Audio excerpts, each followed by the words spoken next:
Today we're looking at a landmark game that laid the foundation of an entire genre, Resident Evil, or Biohazard for the PlayStation. Made by Capcom and originally released in 1996, Resident Evil involves sneaking around a weird mansion filled with the undead, trying to uncover the sinister plot about its origin and subsequent downfall. As someone who barely touched the Resident Evil series, I went in with not many expectations. I've heard time and time again that the series is legendary, but I've never experienced it for myself. That changed, and now I'm starting to see the appeal, and trying now to understand why so many people shill so hard for the Resident Evil series and why it's still going today makes a lot more sense. Starting out, Resident Evil is a third-person survival horror game where you could play as one of two characters. You could play as either Chris Redfield or Jill Valentine, both of which are members of an elite STARS unit, which stands for Special Tactics and Rescue Service, out of their local police department in Raccoon City. Raccoon City is a fictional city set in a fictional Arklay Mountains. Resident Evil involves a blend of puzzle solving, resource management, and fear/anticipation as to what's next. The game uses fixed camera angles, and the level designer knew this, so they would regularly hide dangerous enemies just out of sight to keep the player on edge. Hello. Starting out, the STARS Bravo team was dispatched into those same fictional Arklay Mountains to investigate a bunch of weird reports of missing, injured, or killed individuals that all came back with roughly the same cause of death. They were eaten. When the Bravo team arrives by helicopter, they crash for reasons unknown at the time and become missing. STARS then dispatches their Alpha team, which contains our protagonist, to investigate the same thing as well as the disappearance of the Bravo team. When they arrive, they find the Bravo team's downed helicopter damaged and some of the team dead. As they investigate the helicopter, they come under attack by aggressive mutant dogs and even lose a team member almost immediately and have to flee. They see a mansion in the distance and they flee inside. They believe this mansion to be their savior. This mansion is what will now be known as the Spencer Mansion. The next thing you will hear is one of the absolute worst cases of voice acting and localization from Japan you'll ever experience. This is worse than All Your Base Are Belong to Us. Stop it! Don't open that door! But Chris is... Quality voice acting. What is it? Maybe it's Chris. The team that voiced these characters is rumored to be given a spreadsheet to read lines out of with zero context as what the lines were for. I was unable to disprove this rumor, and it's a really common one, so it could have some truth to it. What I was able to prove was that they were basically just English-speaking experts in Japan with no formal voice acting experience. Resident Evil, later on, actually won an award for the worst video game acting in the Guinness Book of World Records. Some people blame the dialogue writers for this poor performance, but honestly, I think it's the delivery that really kills it more than anything else. Because of this bad voice acting, the character depth is pretty thin overall when it comes to Resident Evil. Several characters are just do-gooders, while other ones are blank slates that really show very little emotion or reaction to what's going on around them. Rebecca Chambers and Chris Redfield are literally just do the right thing personified. Jill Valentine is just a ditzy girl, and Barry Burton is the just don't trust this guy for this entire game. And Wesker, Albert Wesker, we don't even see this guy for 99% of the game, but we know he's just not trustworthy. That being said, many people say these characters are placeholders for other ones to come, and honestly, based off of development, that sounds about right. Like, these guys have zero depth. Where Resident Evil really shines is in its pacing. Throughout the entire playthrough, you'll have nearly exactly the amount of resources you need to complete it. Each room feels like an achievement, and when you come across an empty room, it's a huge sigh of relief.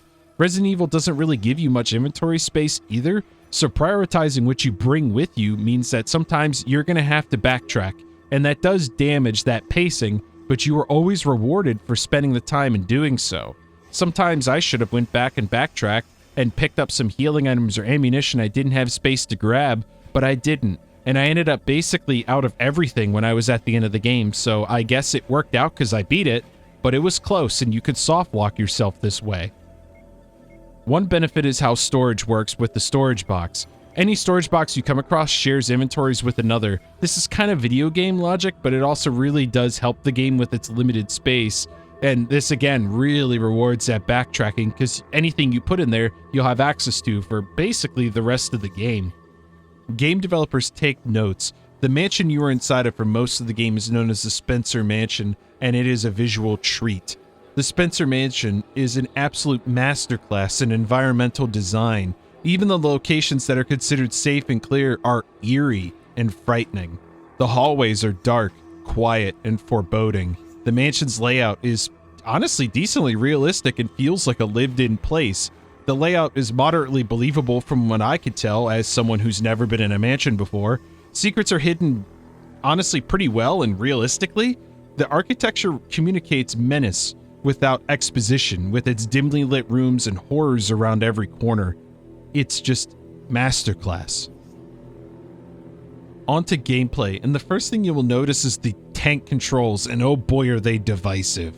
Forward walks forward, back walks backward, left right spins your character in place like a tank doing a neutral steering spin. This is why they call it tank controls. I got used to them almost immediately.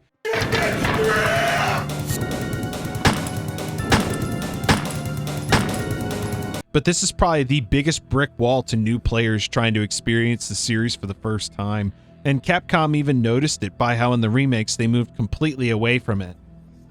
Shinji Mikami, the director of the game, was later interviewed and said tank controls were chosen because, quote, movement stays constant relative to the character, not the camera, end quote. And since Resident Evil uses a fixed camera angle system, this makes sense. But he also found that a side effect was that tank controls made the player feel vulnerable, slow, and unable to act under pressure. He liked how it added to the horror, so he kept it. It was a practical use first, despite the rumors. People say that the tank controls were used from the start to build the tension, and that simply isn't true. It was a great byproduct, though, of the decision they made. Now that you know how to move, let's talk about the exploration. The Spencer Mansion will come across as a very wild place with rooms with different things in it, like resources, puzzles, or enemies. Room to room looking for components to progress or survive, whether that's a key or ammunition will change room to room. This simple loop generated enormous tension through constraint. Each door you go through, will there be an enemy inside? Will I have to shoot it? Or will it be an empty room? Will it have ammunition in it? It's tense the entire way through, seeing as quickly you run out of ammo unless you're extremely conservative, like church on every Sunday conservative.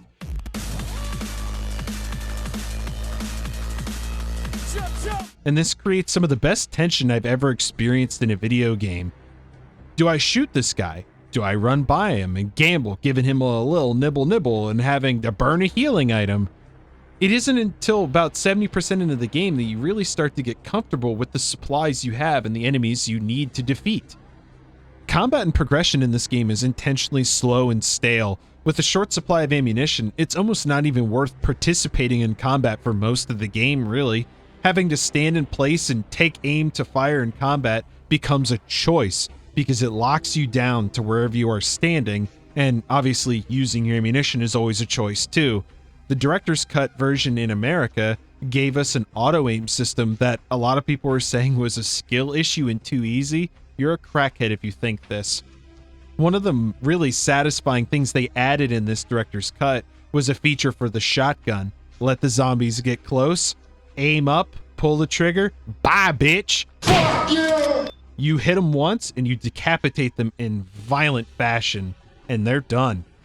Sometimes, though, risking a little nibble and running by is a better option than fighting. Hell, some people will leave specific hallways just populated with enemies for the entire playthrough, and they just won't go down that hallway for the entire time. Your progression in game is directly tied to your available firepower and nothing else. For example, you unlock a magnum that basically one hit kills everything in the game, and it sounds pretty cool too. but you only get like a total of 32 shots, maybe, give or take. That's about all I found. Some enemies will recoil when they get hit while others don't. Like, the dogs will fly back when you hit them with even the weakest gun, like the Beretta, whereas zombies will just slow down and like shimmy a little bit for a second when they get hit, but it doesn't really slow them down or push them back all that much. But the zombies, they walk to you, so you have that measurable time limit before they close the gap. This creates tension as you know roughly how many hits it's going to take, and you know roughly how fast it walks, and again, you can't move while you're shooting, so sometimes it's close. Later in the game, the enemies become much more dangerous and faster and harder to kill than the zombies you become accustomed to. Hunters. A reptilian humanoid that, honestly, I really don't like the addition to the game. They break gaming's most cardinal sin. Thou shalt not complete the triangle of enemy design. Speed, durability, and damage. They got all three. They hit hard, they run fast, and they take like 3 shotgun shells to kill.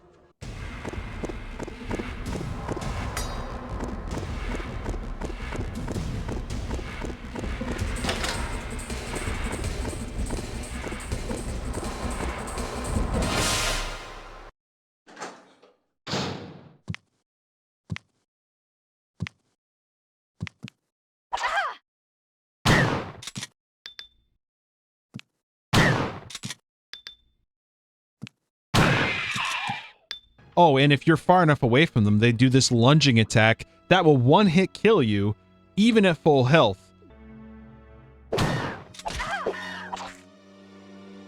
Oh, and they respawn. Yeah, nothing in this game respawns at this point. And honestly, this feels like rental game protection when coupled with the very unforgiving save system. If you want to save, basically you need an item called an ink ribbon that really aren't that common, and a save station that's in pretty much every safe room, and it's consumed when you do it. Yeah, hunters do a great job of unsettling the player because, honestly, with the zombies, you've become comfortable. You know how to beat them, and you know their weaknesses. But the hunters are just, they're way too difficult in my opinion. If they didn't respawn, then I think it would be okay. But since they do, it's very easy to soft lock yourself here on ammo if, you know, you weren't a church every Sunday hyper-conservative type of person. If you shoot things,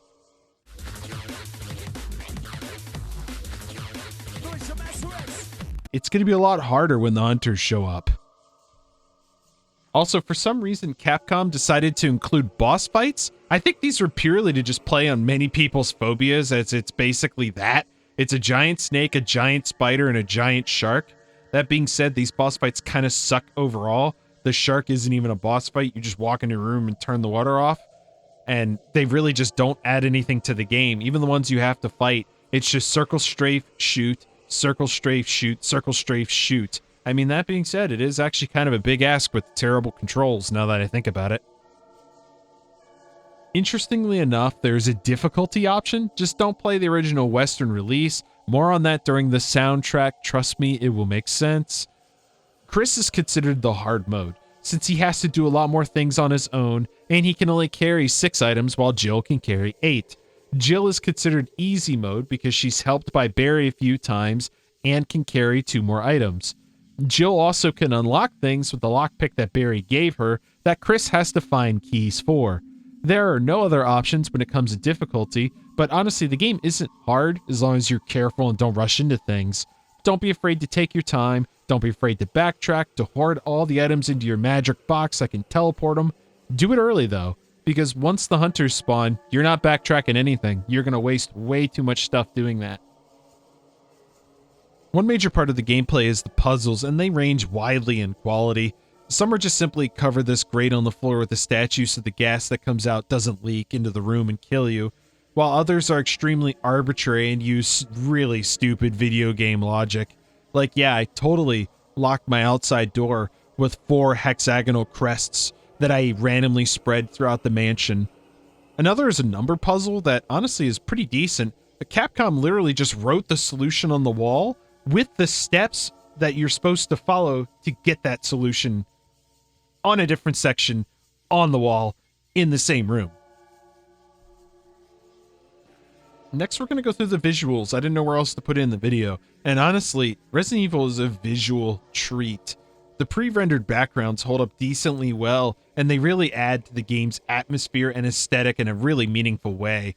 They contrast the blocky 3D models of the PlayStation against these pre-rendered backgrounds, but it's instantly recognizable as a survival horror game, and is even replicated to this day because of that.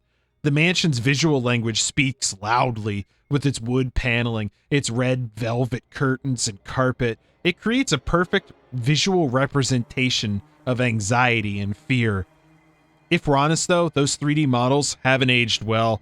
Jill's sporting some nice triangles, if you know what I mean. But also, with the emulator's upscaler, it's not the worst either. Cutscenes are basically all in-engine though, and their animations are just as dated and look terrible. But honestly, I don't really mind them. And also, the UI in this game is actually really tastefully done. They have a little electrocardiogram at the bottom that goes in like a heartbeat, and it says find, caution, danger, and changes colors from green, orange to red, basically showing you how much life you have left. And it really does add to that atmosphere. And also, the blue like inventory color that they use behind items really matches the aesthetic of the mansion well. I don't know how else to describe it, but it really just kind of makes sense that it's there. Next is what you hear, and the soundtrack in Resident Evil does not disappoint. This is one of the best sounding and best fitting soundtracks to a video game I think I've ever heard.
To understand the soundtracks, though, we need to talk about the 3 different releases that the game got. The original release in 1996 included the now iconic soundtrack that many people have come to love, but that release also included one of the most unreasonable difficulty settings to protect against weekend rentals, as during this time, renting games was extremely popular in America, and for the longer period of time you had a game out on rental, the more money that the rental place would pay the game developer. Zombies took more hits, they did more damage. There was no auto-aim in this original release, but for this topic, the original soundtrack was included with its iconic and recognizable version. Later on, Capcom released the director's cut, which should have included uncensored cutscenes, the Japanese difficulty, and auto-aim from the Japanese release. They did change the difficulty, they did add the auto-aim, but they didn't include the uncensored cutscenes. In the Japanese release, they're in full color, and they're a little bit more graphic. But yeah, they screwed up. They're not in this version of the game, but this game does have the original soundtrack. Now there's a third release, which is known as the Director's Cut DualShock Edition, which is supposed to include those uncensored cutscenes for real. It wasn't there again, and it was also including DualShock support, which I don't really see the point of, and controversially, an all-new soundtrack. Now let's be fair here. The original soundtrack is a high bar, and honestly on the DualShock Edition, there's a few songs that are really exceptional, and some of them are better than the original tracks. But the basement theme, what a track. There's an interesting side tangent about the soundtrack that I'll summarize very quickly. The original composer of the DualShock edition claimed to be deaf, wasn't deaf, lied. He was subcontracting out his work to a music teacher too, and that's the guy who probably made the basement theme. He made the other tracks in the DualShock edition, so it's obvious he has talent, but that basement theme will be all he's forever remembered for. Ultimately, the best option of how to play this game is you play the DualShock edition, but you install a ROM hack called True Director's Cut, and basically it's the DualShock edition with all the Director's Cut stuff and the uncensored cutscenes, but it also lets you choose which soundtrack you want to use, so you just choose the original, because obviously it's iconic. You're going to use that one. In summary, Resident Evil 1 is a landmark game that defined a genre, built a franchise, and that franchise still exists to this very day. When I was seeing the videos of Requiem on TikTok and other platforms, it made me really start to question, did I miss out? And in terms of the original release, many people return to it for many reasons, but there's also people like me who are a total freaking scaredy cat when it comes to horror games and have never played it, and really, we all missed out. Resident Evil is a fantastic experience to this day, and it's definitely worth playing once or twice. I played through it once as Jill, and honestly, I have no plans to go through it again, as I kind of feel like I got everything out of it that I could have, but I also understand why other people would go through and at least play twice to play both characters, but it's not for me. Personally, I'm a big fan of this game, and if you didn't experience it like I did, you really have missed out. And honestly, the remake? Play that too. It's basically the same game, but more of it with better graphics. But if you want to play the original Vision, this is it.